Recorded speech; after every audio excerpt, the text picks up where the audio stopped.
크신 은혜와 평강이 함께 하시기를, 축복의 가정이 되기를 주님의 이름으로 간절히 축원드립니다. 계속해서 로마서의 말씀으로 은혜를 나누고 있습니다. 이 로마서는 성경이 하나의 반지라고 한다면 그 반지의 보석으로 비유되어지는 것이 이 로마서입니다. 그래서 교회사를 통하여서 이 로마서를 통해서 교회 이 기독교의 획을 긋는 사람들이 로마서를 통해서 변화받고 로마서에서 은혜를 받았습니다. 그래서 제가 로마서를 이렇게 강의하고 함께 묵상하는 동안에 저는 간절히 기도하기를, 여러분들이 정말 이 로마서를 통해서 복음의 진수인 이 로마서를 통해서 여러분들이 복음이 여러분의 삶에 실제화되어지고 능력이 되어지는 그런 은혜가 있기를 원합니다. 근데 로마서가요, 사실은 복음서나 이런 거와 다르게 굉장히 복음의 진수를 기록하지만 좀 논리적으로 기록되어 있습니다. 이야기나 사건 이런 게 아니라 논리적으로 기록되어 있다 보니까 자칫 조금 딱딱할 수 있습니다. 그래서 여러분들이 이 말씀을 좀 주의 깊게 내가 들어야지라고 듣는다면 여러분들이 깨달아지고 그 복음의 능력이 여러분들 것이 되어질 것입니다. 로마서 1장 18절부터 3장 20절까지의 말씀이 뭐냐? 복음을 완전히 설명하기 전에 먼저 우리의 죄악들에 대해서 얘기하고 있는데, 하나님께서 이 땅의 모든 만물 가운데 또 우리의 양심 가운데 하나님을 알만한 것을 이미 다 만들어 놓으시고 우리에게 선행 은총을 주셔서 그것을 찾는 자가 분명히 알 수 있는데, 하나님을 거역하고 하나님이 없다고 마음으로 부정하고 닫아버린 사람들이 하나님과 상관없이 살아가게 되어지면 어떻게 되어지느냐? 돈만 추구하는 세리들이나 쾌락만 추구하는 창기들의 모습이 되어진다라는 것입니다. 우리가 언제 돈과 쾌락만을 추구했습니까? 라고 하지만 우리 속에도 여전히 사실은 돈이 우선순위가 되어 있는 경우들이 많이 있고, 또 우리의 즐거움을 찾아서 나아가는 것들이 많이 있습니다. 어쨌든 하나님을 없다고 하나님을 거부하고 하나님과 상관없이 살아가는 사람들의 대표적인 모습이 세리와 창기, 돈으로 대표되는 세리와 또 즐거움, 쾌락을 추구하는 창기들의 모습이다. 그래서 이런 모습이 싫고 나는 뭔가 진리를 추구하고 싶고 하나님과 관계해서 살아가고 싶다, 이런 삶을 살아가지 않고 나는 오로지 하나님과 살아가고 싶다라고 해서 하나님이신 하나님의 말씀을 붙잡고 율법을 붙잡고 내가 힘써서 노력하면서 그것을 추구하며 살아가려고 하다 보니까 어떻게 되냐면 서기관과 바리새인과 같이 내가 의롭게 살지 못하는데 그것만 가득해가지고 바리새인과 서기관들처럼 이중적인 모습이 나타나더라는 겁니다. 위선자의 모습이 나타나더라는 겁니다. 오히려 세리들과 창기들은 자기가 죄인이라고 인정하지만 바리새인과 서기관들은 자기들이 죄인이라는 것을 인정하지를 못합니다. 그래서 더 큰 죄인이다라고 지금 로마서는 얘기하고 있습니다. 이런 딜레마에 하나님의 말씀, 하나님이 없다라고 하면 그냥 막 사는 그런 인생이 되어지고, 하나님의 말씀을 따라서 살려고 하다 보니까 그 말씀대로 온전히 행하지 못해서 하는 척하는 그런 이중적인 이런 모습이 우리 가운데 있다라고 하는 사실입니다. 저는 어려서부터 교회를 그냥 부모님을 따라서 다녔습니다. 교회를 다녔지만 예수님을 만나기 전에 우리 집이 여러 번 제가 간증을 했지만 너무너무 가난했습니다. 예수님을 부모님이 믿는데 너무너무 가난했어요. 그래가지고 여러분들이 상상하는 그 정도의 가난이 아닙니다.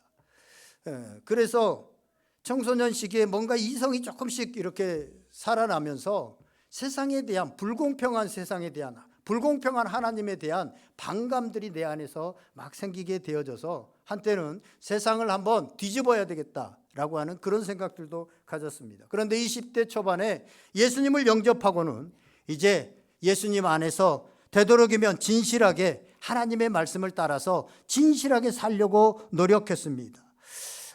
예수님이 싫어한다라고 생각하는 것들, 성경에 나와 있는 것들은 되도록이면 안 할 수 있으면 안 하려고 하고, 교회에 열심히 출석해서 기관의 회장도 하고 교사도 하고 간사도 하고 찬양팀도 하고 여러 일을 맡아서 하면서 봉사와 예배를 열심히 했습니다. 첫 직장 생활인 승선 생활, 배에서 직장 생활을 하면서 직장 선교사라고 하는 생각으로 주일마다 제가 목회자가 아니니까 설교할 수 없으니까 예배는 인도하되 찬양 설교 테이블 갖고 가서 그 당시에 유명한 조영규 목사님이나 곽선희 목사님 이런 분들의 설교 테이블 많이 사가지고 구입해서 선박에서 예배를 인도하고 선원들을 전도했습니다. 그렇게 열심을 내다가도 시간이 지나면 나태해지고 헌신하는 그런 마음들이 점점 줄어들게 되고 때로는 죄에 빠지기도 하고 그렇게 되면 또 이러면 내가 안 되는데 라고 하는 생각 때문에 죄책감에 나를 짓누르기도 했고 그래서 회개하지만 사실은 내 속 깊은 곳에서 애통하는 그런 간절한 회개보다는 회개를 해야 되니까 하는 그런 회개를 했습니다. 그러다가 또 부흥회나 어떤 특별한 계기가 되어지면 그 말씀을 듣고 말씀이 내게 또 부딪히면 내가 이렇게 살아서는 안 되지, 다시 한번 열심을 가지고 시작해야지 라는 다짐으로 다시 열심을 내고 났습니다. 그러다 또 시간이 지나면 지치고 이런 일을 계속 반복하다 보니까 복음의 감격이나 열정이 없이 습관을 따라서 예배하게 되어지고 참석하고 사람들을 의식하면서 신앙생활하면서 사람들이 보기에 그래도 나는 좀 괜찮은 신앙인이야 라고 할 정도의 그런 적당한 헌신들을 하면서 종교 생활들을 했다라는 생각들을 합니다. 이게 비단 저의 얘기만이 아니라 예수님을 잘 믿고 신실하게 살아보려고 하는 성도들 중에 아마 저와 같은 그런 삶을 살았던 그런 경험을 했던 분들이 많이 있을 겁니다. 지금 우리나라에 예전에는 열심히 신앙생활하고 교회에서 집사, 권사, 장로, 심지어 목사의 직분을 받았는데 교회를 나가지 않고 있는 분들이 수십만 명이 되는 걸로 알고 있습니다. 분명 복음은 믿는 자에게 구원을 주시는 하나님의 능력이 되어지고 그 복음이 우리 삶을 이끌어서 우리가 기쁨과 감사함을 어떤 고난 가운데서도 그것을 헤치고 주님을 향하여 살아가야 되는데 그렇지 못하다라는 겁니다. 대다수의 그리스도인들이 그렇게 살지를 못하다라는 겁니다. 왜 그럴까요? 원래 신앙생활이라는 게 그런 것일까요? 아니면 뭔가가 잘못되어졌는 건가요? 오늘 본문은 이렇게 말씀하고 있습니다. 20절에 보면 그러므로 율법의 행위로 그의 앞에 의롭다 하심을 얻을 육체가 없나니 율법으로는 죄를 깨달음이니라. 이제는 율법에 하나님의 한 의가 나타났나니 율법과 선지자들에게 증거를 받은 것이라. 곧 예수 그리스도를 믿음으로 말미암아 모든 믿는 자에게 미치는 하나님의 의니 차별이 없느니라. 아멘. 내 힘으로 신앙생활을 하려고 열심히 하려고 거룩하게 살려고 하나님의 의를 이루려고 하면 할수록 더 절망하게 되어지고 다시 절망하다가 더 발버둥 치면서 살아가는 정말 늪에 빠지는 그런 불쌍한 인생들을 보시고 하나님께서 주신 대안이 뭐냐? 예수 그리스도를 믿음으로 말미암아 예수 그리스도를 믿음으로 이 문제가 해결되어진다라고 말씀하고 있습니다. 그렇다면 나도 믿는데 오늘 여기에서 말하는 예수 그리스도를 믿는 믿음, 하나님께서 주신 대안, 우리는 이렇지도 못하고 저렇지도 못하고 내 열심으로 열심히 해봤는데 절망하고 낭망하고 오히려 실망하는 이런 신앙생활, 이것에 대한 대안으로 예수님을 믿는 믿음이라고 하는데 그 믿음이 무엇인가? 라는 것을 24절과 25절은 이렇게 말씀합니다. 우리 24절, 25절 다 같이 한번 읽어보겠습니다. 시작.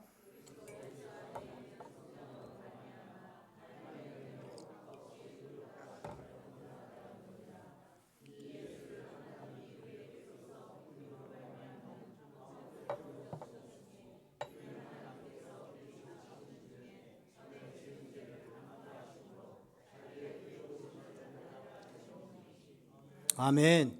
여기서 말씀하고 있는 믿음이라는 게 뭡니까? 예수님께서 병을 고쳐주시고 귀신을 쫓아내시고 많은 기적들을 일으켜서서 내 삶의 어떤 문제들을 어려움들을 해결해 주는 믿음도 물론 믿음입니다만 여기에서 말씀하시는 믿음의 중심에는 예수님의 피가 있습니다. 25절에 보니까 그의 피로써 믿음으로 말미암아 라고 말씀하고 있습니다. 그의 피를 믿는 믿음으로 말미암아, 바로 그의 피를 믿는 그의 피가 우리의 믿음의 중심에 핵심에 있다고 하는 사실입니다. 그래서 오늘 우리가 정말로 구원의 능력, 복음의 능력이 나타나기 위해서는 우리의 믿음이 예수 그리스도의 피가 중심이 된 그런 복음이, 그런 믿음이 되어야 된다라고 하는 사실입니다. 그래서 교회에서 피에 대한 얘기들을 많이 하기도 하고, 성찬식 때 우리는 예수님의 피를 기념해서 포도주를 마시는 겁니다. 그러면 이런 질문이 생깁니다. 예수님의 피가 무엇을 의미하느냐? 예수님의 피가 뭐냐? 왜 예수님의 피가 믿음의 핵심이냐라고 하는 생각들을 갖게 되어지는데요, 오늘 본문에서는 그것을 설명하기 위해서 두 가지 단어를 얘기합니다. 우리가 평소에 잘 쓰지 않는 단어인데, 속량, 24절에 보니까 속량이라는 단어와 25절에 보니까 화목제물이라고 하는 단어입니다. 지난주에 말씀드렸던 것처럼 속량이라고 하는 건 뭡니까? 노예가 해방되게 하기 위해서 노예에게 값을 주고 그 노예 문서를 사가지고 그 노예 문서를 찢어버리는, 그 노예를 자유케 하기 위한 보상금이 바로 이 속량이라고 말씀을 드렸습니다. 마찬가지로 우리가 하나님과 관계가 깨어져서 이제 죄의 노예로 된, 그래서 죄의 노예가 돼서 죄를 우리가 이길 수도 없는 그런 사람으로 살아가게 된 우리를 위해서 예수님께서 속량해 주셨는데, 그 속량은 돈을 지불하는 것이 아니라 예수 그리스도의 생명, 즉 예수 그리스도의 피로 말미암아 우리를 자유케 해 주셨다는 것입니다.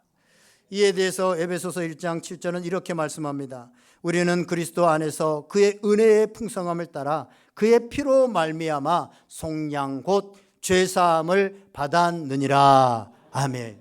예수 그리스도의 피로 말미암아 우리가 속량되어지고 죄가 다 사해지고 우리로 자유케 되어졌다라는 것입니다.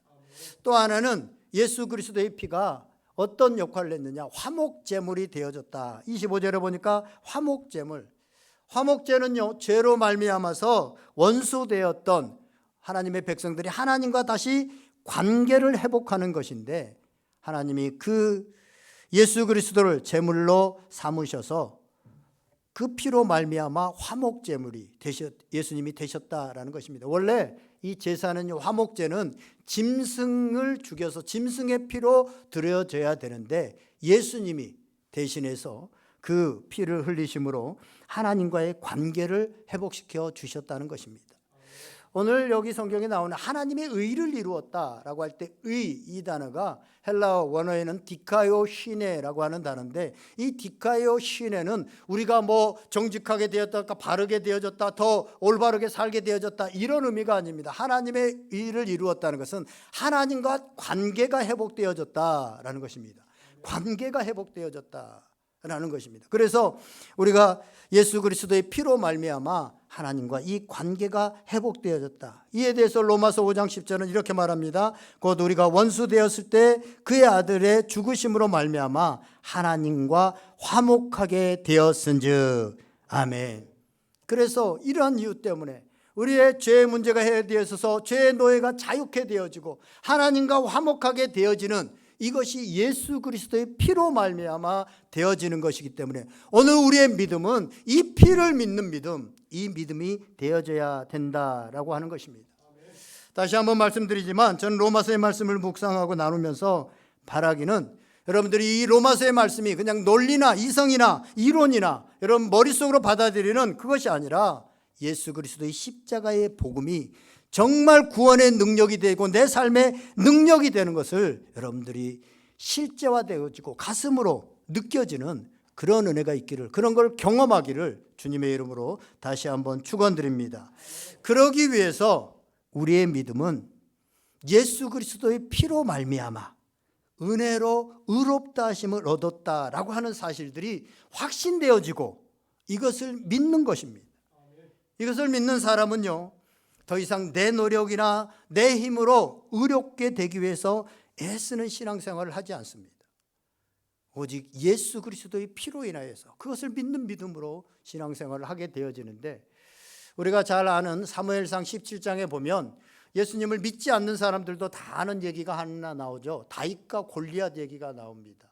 다윗과 골리앗이 싸우는 그 장면이 나오는데, 다윗은 예수님을 믿는, 하나님을 믿는 사람들을 예표하고 있다면 골리앗은 세상 사람들, 세상에서 성공하고 승리하고 살아가는 사람들을 대표하고 있다라고 볼 수 있습니다. 골리앗은 하나님을 인정하지 않고 하나님을 믿지 않는 사람이고 예수님을 믿지 않는 사람이기 때문에 그가 세상에서 승리하고 그가 세상에서 이기고 나아갈 수 있는 방법은 창과 칼과 단창입니다. 그래서 그는 칼과 창과 단창을 준비해서 싸움에 나옵니다.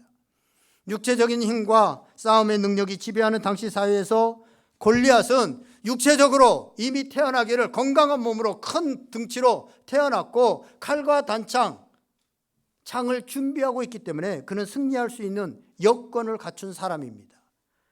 세상이 필요하는 조건들을 갖춘 사람입니다. 오늘날 우리도 마찬가지입니다. 여러분들 세상에서 승리하기 위해서 어떻게 합니까? 일단은 여러분들의 태생이 중요합니다. 삼성가에서 태어났다면 이미 앞서가는 거죠.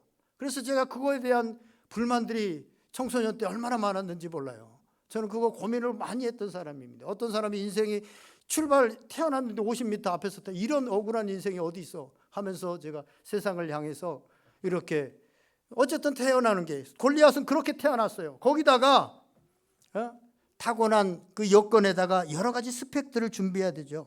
사람들은 이런 것을 준비하기 위해서 여러 방면으로 노력합니다. 학교 가서 하기 싫은 공부도 해야 되고 여러 자격증을 취득해야 되고 자신이 가진 것을 더 갈고 닦아야 됩니다. 이처럼 세상은 내 힘으로 뭔가를 계획하고 열심히 해야만 승리하고 성공할 수 있다라고 말을 합니다. 그리고 그렇습니다. 세상의 방법은. 하지만 예수 믿는 사람들을 대표하는 다윗은 달랐습니다. 그는 당시 사회가 요구하는 것이 아닌 세상적인 방법이 아닌 하나님을 의지하고 하나님의 이름을 의지하고 나아갑니다. 사무엘상 17장 45절에는 그것을 이렇게 말씀합니다.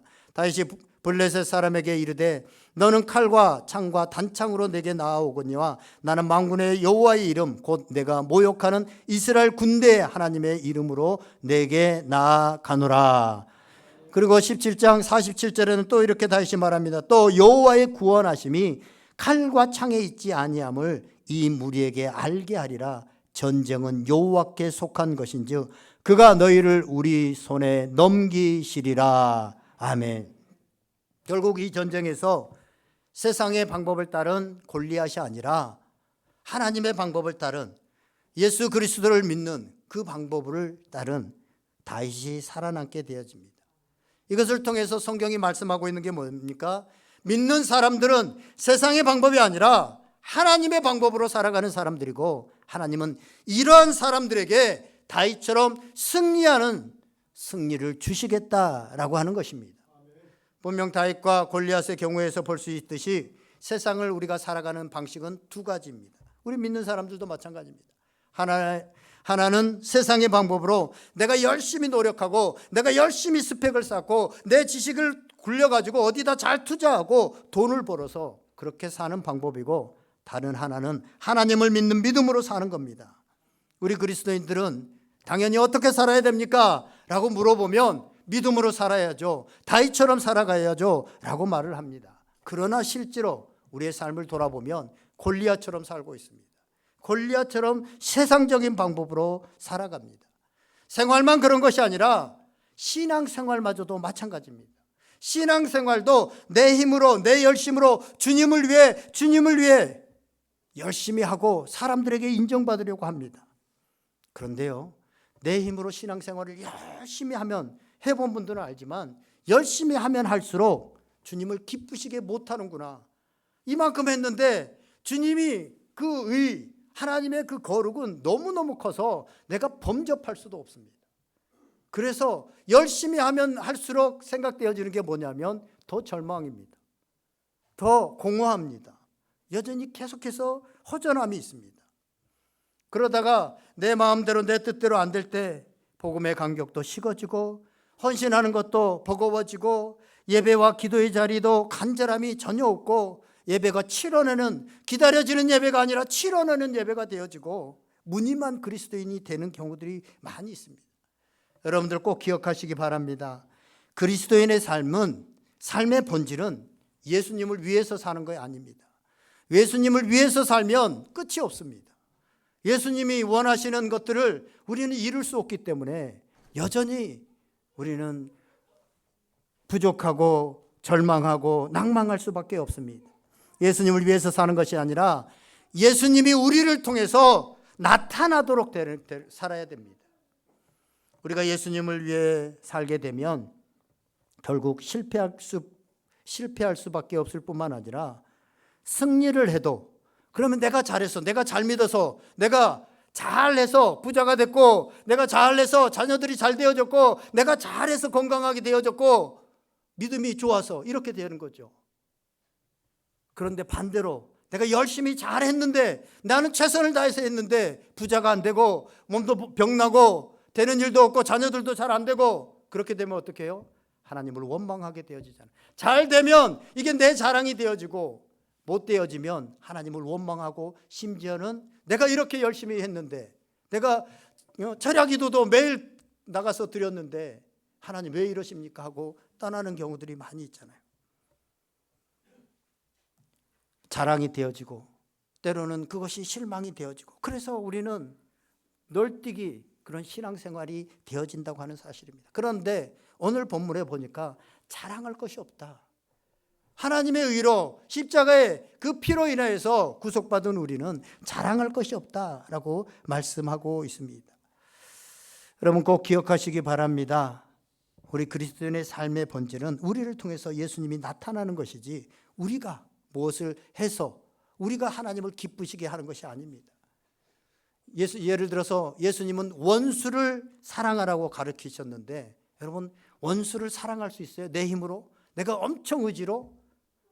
여러분 원수를 사랑한다고 하는 것은 내 힘으로 하면 그냥 가식적인, 이중적인, 사랑하는 척하는 그런 것밖에 되지 못합니다. 내 자식, 내 형제, 교회 지체들도 사랑하기 힘든데 어떻게 원수를 사랑할 수 있습니까? 하지만 은혜가 넘치면, 은혜가 물밀듯이 끌어오면 충분히 원수도 사랑하게 되어집니다. 내 힘이 아니라 은혜가, 예수님의 그 십자가의 피가 내 속에서 흐르고, 그 피가 그것을 가능하게 하더라는 겁니다. 아멘이 안 되시나 봐요. 저도 이렇게 신앙생활을 하면서 제가 이 은혜에 감격하고, 이 은혜가 내 안에 계속 흐를 때는요, 이렇게 누군가가 나를 막 모함하고 뭐 힘들게 하고 어렵게 하고 이렇게 보면 알잖아요. 저 사람 나를 모함하려고 아예 그 속으로 그렇게 의지를 가지고 저런 거 하는구나, 실수하는 게 아니고 그렇구나 라고 하는데도 막 믿고, 그 사람이 원망스럽고 한번 붙어보고 싶고, 전혀 그런 생각이 안 들어요. 그냥 좀 불쌍하게 보이고, 어렸을 때 태어나서 좀 부모에게 사랑을 많이 못 받았나, 또 아니면 지금 삶에 너무 힘든 일이 있나, 뭐 이런 생각이 들어요. 그런데 내 안에 은혜가 메마르게 되면 뭐 어떻게 해요? 나한테 감히 그렇게 말을 해? 한번 붙어볼까? 이런 생각이 들잖아요. 은혜가 이것을 가능하게 한다는 것입니다. 그런데 이 은혜가 어디에서 옵니까? 오늘 24절에 보니까 다시 한번 읽으면, 그리스도 예수 안에 있는 속량으로 말미암아 하나님의 은혜로 값없이 의롭다 하심을 얻은 자 되었느니라. 아멘. 예수 그리스도의 피로 값없이 우리가 속량의 은혜를 받았기 때문에 그것이 가능하게 되더라라는 것입니다. 로마서 5장 8절에 보면, 우리가 아직 죄인 되었을 때 그리스도께서 우리를 위하여 죽으심으로 하나님께서 우리에 대한 자기의 사랑을 확증하셨느니라 라고 말씀합니다. 우리가 뭔가 의로운 행동을 하려고 한 것이 아니라, 우리가 하나님의 뜻대로 살아가려고 한 것이 아니라, 그냥 죄인 되었을 때 그때 하나님께서 우리를 사랑하셔서 우리를 위해서 예수 그리스도를 내어주신 그 사랑, 이게 바로 십자가입니다. 그래서 십자가는 은혜입니다. 은혜의 사건입니다. 십자가의 자리에 내가 가야 되는데, 내가 죽어야 되는데 예수님께서 대신 못 박혀 죽으신 것, 이것을 십자가를 볼 때 깨달아지고, 이 구속의 피가 우리 가운데 깨달아지면, 지난주에 말씀드렸던 것처럼 십자가를 바라볼 때 죄와 은혜가 동시에 깨달아집니다. 하나님의 공의와 사랑이 동시에 십자가를 통해서 보여집니다. 그럴 때 은혜가 내 안으로 들어오게 되는 겁니다. 여러분, 은혜가 내 안에 들어오게 되어지면 어떤 현상이 일어나냐면, 우리 뭐 다이아몬드 좋아하잖아요. 그럼 여기 다이아몬드 집안에 한 이만큼한 덩어리 하나 숨겨놓은 분은 한 분도 안 계신 것 같아요.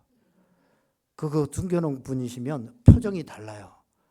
희죽희죽 웃고 다니셔. 그리고 누가 뭐라고 해도 좀 뭐 그냥 웃어. 그렇죠. 그런데 우리는 없잖아요. 그래서 이렇게 인상을 쓰는데, 하나님의 은혜가 내 안에 들어오면 다이아몬드가 없어도 물과 공기가, 다이아몬드는 없어도 살아요. 여러분 살잖아요. 근데 물과 공기가 1시간만 없어 봐요. 여기 다 죽어요. 그렇죠? 다이아몬드보다 물과 공기가 더 귀한 것을 알게 되어져요. 더 나아가서 나의 평범한 삶이 어떤 기적이나 은총이라는 것을 깨닫게 되어져요. 그래서 나의 평범한 삶이 빈곤하거나 공고하거나 정말 그것 때문에 내가 불평하거나 이런 게 되어지지 않아요. 이게 하나님의 은혜가 내 안에 들어오면 일어나는 사건입니다. 주님은 우리에게 승리할 수 있도록 칼과 창을 주신 것이 아니라 십자가의 은혜를 주셨습니다. 우리가 죄와 사망으로부터 구원 얻고 세상을 이기는 것은 창과 칼이 아니라 십자가의 은혜이기 때문에 그렇습니다.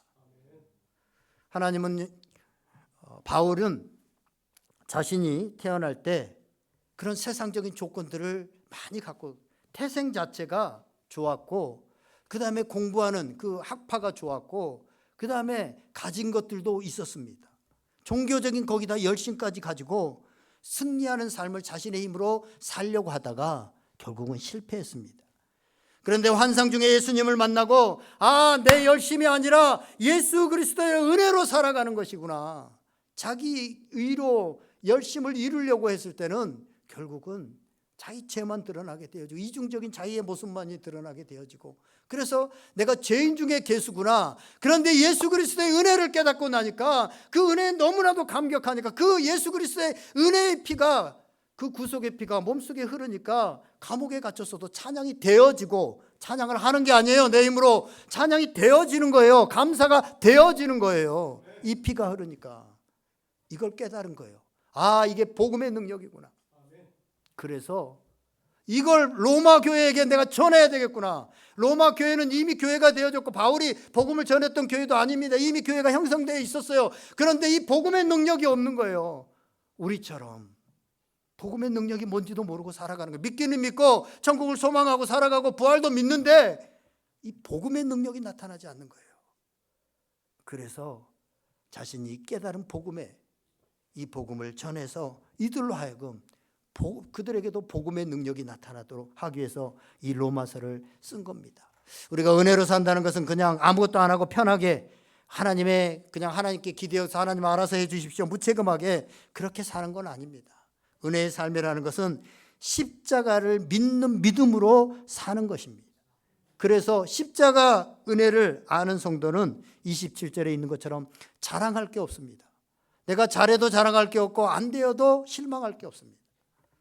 오직 예수 그리스도의 십자가의 피로 구원받는 사람이 자랑할 게 뭐가 있겠습니까? 그냥 죄송한 마음을 가지고 감사하면서 감격하면서 하나님의 말씀을 따라 살아가는 겁니다. 하나님의 은혜를 깨달으면 그래서 겸손해질 수밖에 없어요.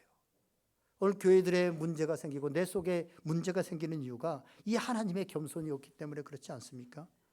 그래서 하나님의 은혜가 넘치는 성도들은 이 복음의 능력을 경험하게 되어지고, 십자가의 은혜가 풍성한 교회는 그 안에 평강이 있고 기쁨이 있고 하나님께 영광 돌리는 교회가 되어집니다.